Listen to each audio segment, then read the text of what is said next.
Suzuki Brezza కొనాలా? లేకపోతే Tata Nexon కొనాలా? అని ఈ వీడియోలో తెలుసుకుందాం. మీరెప్పుడైనా కారు కొనేటప్పుడు ఆ కారులోని ప్లస్ పాయింట్స్ ఏంటి? మైనస్ పాయింట్స్ ఏంటి? మీ బడ్జెట్ ఎంత? మీ బడ్జెట్‌లో కొనే వేరియంట్‌లో సేఫ్టీ రిలేటెడ్ ఫీచర్స్ ఉన్నాయా? ఆ కార్‌లో సేఫ్టీ ఉందా? లేదా? అని తెలుసుకొని కొనండి. మీరు ఏ ఫీచర్స్‌లో కాంప్రమైజ్ అయినా పర్లేదు గానీ, సేఫ్టీ విషయంలో మాత్రం కాంప్రమైజ్ కాకండి. ఓకే. కారు కొనేటప్పుడు safety should be your top priority అనమాట. మిగతా ఫీచర్స్ అన్నా కొన్న తర్వాత అయినా ఫిట్మెంట్ చేసుకోవచ్చు. మీ దగ్గర డబ్బులు ఉన్నప్పుడైనా ఫిట్మెంట్ చేసుకోవచ్చు. సేఫ్టీలో కాంప్రమైజ్ అయితే అది చాలా కష్టం అనమాట. ఇప్పుడు మనము ఏ కార్లోని ప్లస్ పాయింట్స్ ఏమున్నాయి, మైనస్ పాయింట్స్ ఏమున్నాయని తెలుసుకుందాం. మనం ఫస్ట్ అయితే టాటా నెక్సాన్‌తో స్టార్ట్ చేద్దాం. దీంట్లో నేను చెప్పాను కదా! ఫస్ట్ ప్లస్ పాయింట్ దీంట్లోనే ఉంది. సేఫ్టీ. 5 స్టార్ రేటెడ్ సేఫ్టీ ఉంది.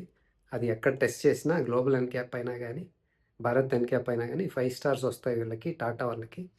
అంత బాగా బిల్డ్ క్వాలిటీ ఉంటుందన్నమాట. సేఫ్టీలో మాత్రం వీళ్ళు కాంప్రమైజ్ కారు. సేఫ్టీ రేటింగ్స్ రావడమే కాదు, మీరు ఫిజికల్‌గా కార్‌ను యూజ్ చేసేటప్పుడు కూడా తెలుస్తదనమాట. సాలిడ్ బిల్డ్ క్వాలిటీ ఉంటుంది. మంచిగా ఉంటది. మీకు కాన్ఫిడెంట్‌గా ఉంటుందనమాట. ఇన్ కేస్ చెప్పలేం కదా ఎప్పుడేమైతదో. ఏమన్నా అయితే ఈ కారు నన్ను కాపాడుతుంది అనే నమ్మకం ఉంటుంది మీకు. సో, దీంట్లో మాత్రం టాటాకి హ్యాట్స్ ఆఫ్. ఒకటి. టాటాకి ఇంకో దాంట్లో కూడా హ్యాట్స్ ఆఫ్ ఏంటంటే, ఇండియాలో చాలామందికి సేఫ్టీ గురించి తెలీదనమాట ముందు. అందరికీ సేఫ్టీ గురించి తెలిసేలా చేసిందే టాటా వాళ్ళనమాట. అవేర్‌నెస్‌ని తీసుకొచ్చింది వీళ్ళే. వీళ్ళ వల్ల వేరే బ్రాండ్స్ వాళ్ళు కూడా ఇప్పుడు సేఫ్టీ ఇవ్వాల్సొస్తుందనమాట. మంచిదే ఇది. నెక్స్ట్ ప్లస్ పాయింట్ ఏంటంటే దీంట్లో రైడ్ అండ్ హ్యాండ్లింగ్. కార్ బాగుంది చూడ్డానికి, సేఫ్టీ ఉంది. తర్వాత ఏం కావాలి? రైడ్ అండ్ హ్యాండ్లింగ్ బావుండాలి కదా! దీంట్లో రైడ్ అండ్ హ్యాండ్లింగ్ చాలా బాగుంది. సస్పెన్షన్ గానీ, స్టీరింగ్ ఫీడ్‌బ్యాక్ గానీ, సీటింగ్ కంఫర్ట్ గానీ, స్టెబిలిటీ గానీ అన్నీ బావున్నాయి. మీకు సిటీలో అయినా బావుంది. ఎస్పెషల్లీ హైవేకైతే గన చాలా బావుంటదిది. స్టేబుల్‌గా గూడా ఉంటుందనమాట. మీకు మంచిగా డ్రైవింగ్ జేయడానికి ఫీల్ ఉండాలి. యూనో ఫన్ టు డ్రైవ్ లాంటి ఇంజిన్ ఉండాలి అంటే గన దీంట్లో బావుందనమాట. సో, స్టెబిలిటీ బావుంది. సీటింగ్ కంఫర్ట్ బావుంది. మీరు ఎక్కువ సేపు జర్నీ చేసినా గానీ టయర్డ్ గారు. మంచిగా డిజైన్ చేస్తారు టాటా వాళ్ళు. టాటా వాళ్ళలో ప్లస్ పాయింట్లు అంటాను కదా! ఇదొకటనమాట. Safety plus ride and handling. తర్వాత ప్లస్ పాయింట్ ఏంటంటే దీంట్లో మీకు మల్టిపుల్ ఇంజిన్స్ దొరుకుతాయన్నమాట. 1.2 litre 3 cylinder turbo charged petrol వస్తది. అలాగే 1.5 లీటర్ 4 సిలిండర్స్ డీజిల్ వస్తుందనమాట. అది కూడా టర్బోనే. 2 టర్బోనే ఉన్నాయి. కొంతమందికి డీజిల్ కావాలనుకుంటారు కదా! మీకు డీజిల్ కూడా ఉంది. అదేవిధంగా మీకు ఫస్ట్ పెట్రోల్ చెప్పాను కదా! దాంట్లో సీఎన్‌జీ కూడా దొరుకుతది. సో, మీకు సీఎన్‌జీ తీసుకున్న బూట్ స్పేస్ కూడా వస్తది. ఎందుకంటే వీళ్ళు 2 సిలిండర్స్ ఇస్తారు కాబట్టి. మీకు పెట్రోల్‌లో మాన్యువల్ ఉంది. ఆటోమేటిక్ దొరుకుతది. మీకు డీజిల్‌లో గూడా మాన్యువల్ ఉంది. ఆటోమేటిక్ దొరుకుతది. సీఎన్‌జీలో మాత్రం మాన్యువల్ మాత్రమే వస్తదనమాట. అదే విధంగా మీరు పెట్రోల్‌లో ఆటోమేటిక్ చెప్పాను కదా! అది కొన్ని వేరియంట్స్‌లో ఏఎంటీ వస్తది. కొన్ని వేరియంట్‌లో డీసీటీ, డీసీఏ అంటారు వీళ్ళు. అది దొరుకుతదనమాట. మీకు డీజిల్ ఆటోమేటిక్ కావాలంటే దొరుకుతది. అది కూడా only AMT. There is no DCA, DCT or torque converter. Okay. ఇది గుర్తుపెట్టుకోండి. నెక్స్ట్ దీంట్లో మైనస్ పాయింట్స్ ఏంటంటే ఇది చూడ్డానికైతే బావుంది. గ్రౌండ్ క్లియరెన్స్ బావుంది. రైడ్ అండ్ హ్యాండ్లింగ్ అంతా బావుంది. ఆహ్, నేను ఓనర్స్‌తో మాట్లాడినప్పుడు చాలా మిక్స్డ్ ఒపీనియన్స్, ఎక్స్‌పీరియన్సెస్ ఉన్నాయన్నమాట. అది కాస్త చూసుకోండి. మీకు మంచిగా మైలేజ్ కావాలంటే ఇవి టర్బో ఇంజిన్స్ కాబట్టి మీకు బ్రెజాలో వచ్చినంత రాదనమాట. కొద్దిగా వైబ్రేషన్స్, నాయిస్ గూడా ఉంటది. బికాజ్ ఇది 3 సిలిండర్స్ ఇంజిన్ పెట్రోల్ కాబట్టి. అదే విధంగా డీజిల్ అంటేనే సౌండ్ వైబ్రేషన్స్ ఉంటాయి కదా! అది తెలుస్తూ ఉంటుంది మీకు. నాకు స్మూత్ ఇంజిన్ కావాలి. రిఫైన్డ్ ఇంజిన్ కావాలంటే దీంట్లో మీకు అది దొరకదు. 3 సిలిండర్స్ పెట్రోలు, అది 4 సిలిండర్స్ డీజిల్. సో, అది చూసుకోండి కాస్త. కొద్దిమందికి మైలేజ్ ఎక్కువ కావాలి అంటారు కదా! మీకు బ్రెజాతో కంపేర్ చేస్తే దీంట్లో మైలేజ్ తక్కువ ఉంటుంది పెట్రోల్‌లో. అదేవిధంగా సీఎన్‌జీలో కూడా అది కాస్త మీరు చూసుకొని తర్వాత డెసిషన్ తీసుకోండి. నెక్స్టు ఇది సిటీలో కాస్త స్టిఫ్‌గా ఉండొచ్చనమాట సస్పెన్షను. అది కాస్త గుర్తుపెట్టుకోండి. నెక్స్ట్ బ్రెజాలోని ప్లస్ పాయింట్స్ ఏమున్నాయో చూద్దాం. బ్రెజాలో ఫస్ట్ పాయింట్ ఏంటంటే చూడ్డానికి బాక్సీ లాగుందనమాట. చూడ్డానికి ఇది ఎస్యూవీ అంటున్నారు కదా! సబ్ 4 మీటర్ ఎస్యూవీ అంటున్నారు. అట్‌లీస్ట్ ఈ విషయంలో అయినా అది బాక్సీ డిజైన్ ఇచ్చారనమాట. చూడ్డానికి బావుంది. ఈ నెక్సాన్ కన్నా ఇది ఎక్కువ బాక్సీగా కనిపిస్తది. చూడ్డానికైతే ఐకి చాలా బాగా అనిపిస్తది. అదొకటి. మంచిగా గ్రౌండ్ క్లియరెన్స్ ఉంది. బోనెట్ విజిబిలిటీ రెండిట్లో బావుంది. సీటింగ్ కంఫర్టు బావుంది. ఇది కాస్త స్పేషియస్‌గా అనిపిస్తుంది మీకు. నెక్స్ట్ దీంట్లో మెయిన్ థింగ్ ఏంటంటే engine. 1.5 litre 4 cylinders naturally aspirated petrol engine. మంచిగా రిఫైన్డ్గా స్మూత్గా చాలా బాగుంటుంది. మీకు వైబ్రేషన్స్ నాయిస్ ఏముండదు. చాలామందికి నాకు క్యాబిన్లో సైలెంట్గా ఉండాలి, యూనో వైబ్రేషన్స్ సౌండ్స్ రాకూడదు అంటే కానీ మీరు ఇది చూస్ చేసుకోండి. రిఫైన్డ్గా ఉండాలి, రిలయబుల్ ఉండాలి, డ్యూరబుల్ ఉండాలి, ఎక్కువ సంవత్సరాలు పనిచేయాలి, నాకు పీస్ ఆఫ్ మైండ్ కావాలి, ఆఫ్టర్ సేల్ సర్వీస్ సమస్యలు ఉండకూడదు, ఫిట్ అండ్ ఫినిష్ సమస్యలు ఉండకూడదు, క్వాలిటీ సమస్యలు ఉండకూడదు అంటే కనుక మీరు ఇది తీసుకోండి. నెక్స్ట్ మైలేజ్ కావాలి, మంచిగా మైలేజ్ అంటే మీకు ఇది సూట్ అవుతుంది అనమాట. మంచిగా మైలేజ్ వస్తుంది పెట్రోల్లో. మీకు ఇంకా ఎక్కువ మైలేజ్ కావాలంటే స్మార్ట్ హైబ్రిడ్ కూడా ఉంది. నెక్స్ట్ ఇంకా ఎక్కువ మైలేజ్ కావాలంటే మీకు సిఎన్జి కూడా ఉందన్నమాట. పెట్రోల్ నుంచి స్మార్ట్ హైబ్రిడ్కి 2 కిలోమీటర్స్ తేడా ఉంది. పెట్రోల్లో అరౌండ్ 18 అనుకుంటా.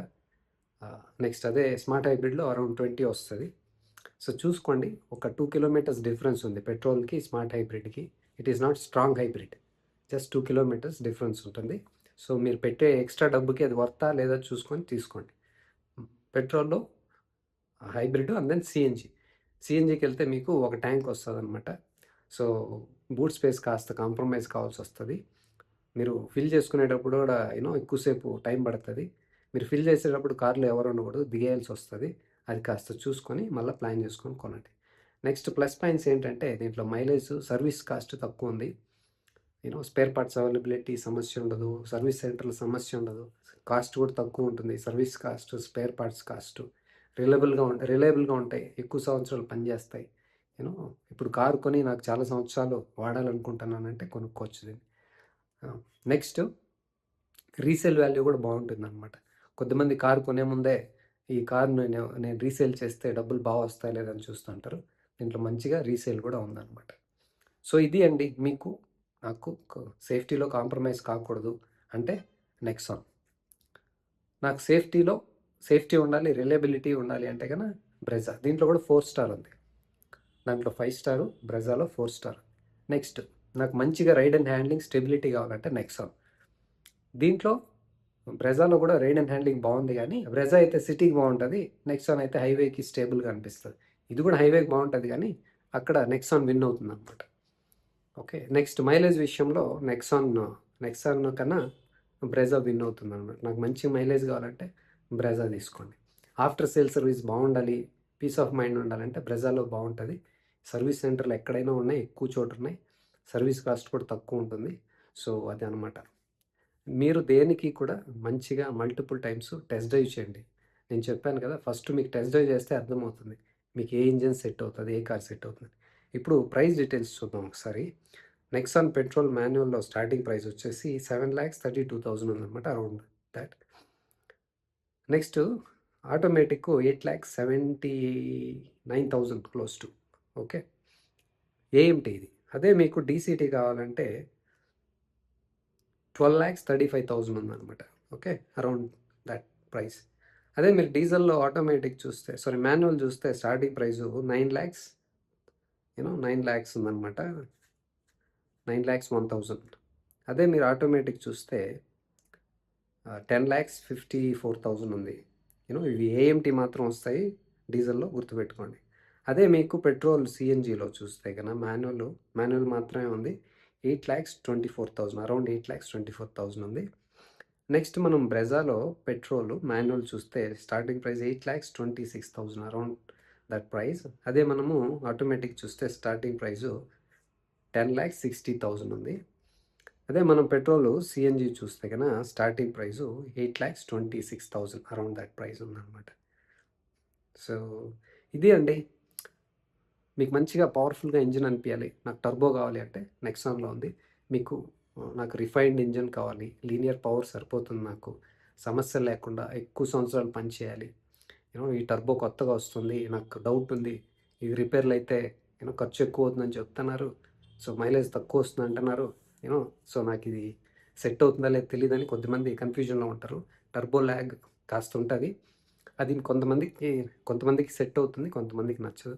అది కూడా మీరు ఒకసారి చూసుకొని మల్టిపుల్ టైమ్స్ టెస్ట్ డ్రైవ్ చేయమన్నాను కదా, అది చేసినప్పుడు మీకు తెలుస్తుంది ఆ టర్బో ఇంజిన్ ఎలా పనిచేస్తుంది, ఎలా రియాక్ట్ అవుతుంది, మీకు సెట్ అవుతుందా లేదా, మీకు న్యాచురల్లీ యాస్పిరేటెడ్ ఇంజినే సెట్ అవుతుందా, లేకపోతే న్యాచురల్లీ యాస్పిరేటెడ్ ఇంజిన్ పవర్ తక్కువ అనిపిస్తుందా, టర్బోనే మీకు బాగా అనిపిస్తుందా పవర్ఫుల్గా పంచి కానీ టెస్ట్ డ్రైవ్ చేయండి multiple time. Back to back చేస్తే మీకు డిఫరెన్స్ తెలుస్తుంది.